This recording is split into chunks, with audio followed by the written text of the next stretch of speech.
For many people in the United States, the age of Trumpism has not simply been a political era. It has been an emotional ordeal. The shock has not worn off. Instead, it has settled into the nervous system, reshaping how people think, feel, speak, and imagine the future.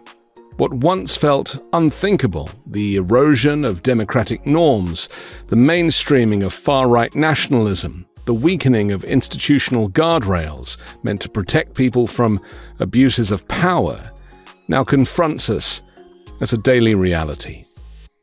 People who believed deeply in pluralism, constitutional democracy, and the slow, imperfect arc of moral progress find themselves grappling with something more than disagreement or disappointment. They are living through grief. The collapse of shared democratic values has produced not confusion alone, but sorrow, anxiety, and a profound sense of dislocation. The struggle is not only political, it is emotional. Professor Kevin J. Doughty at Columbia University published a paper this week entitled "The Politics of Emotions in the Age of Trumpism."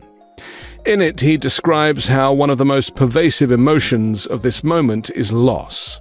This is not merely frustration with elections or policy outcomes. It is the loss of a moral baseline.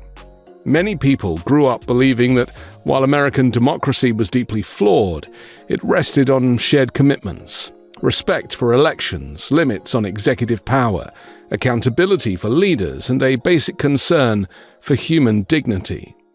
Those commitments now feel precarious.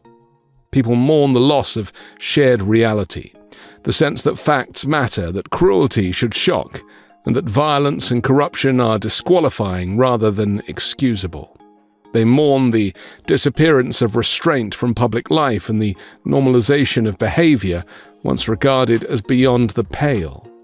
This grief is intensified by the realization that fellow citizens may not experience this moment as a crisis at all.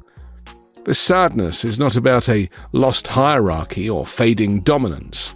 It's about lost norms, the quiet rules that made disagreement survivable and democracy workable. Because these norms are intangible, their disappearance is difficult to explain and even harder to reverse. The result is a low-grade sorrow that lingers beneath daily routines, shaping how people relate to their country and to one another. Alongside loss sits shame. Many people carry a heavy sense of collective failure. How did the warning signs go unheeded? How did institutions fail so thoroughly? How did this happen in a country that prided itself on constitutional checks and balances?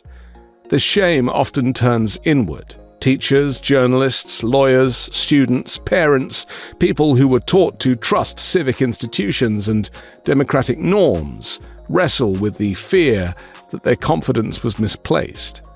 They replay past moments, wondering whether something more could have been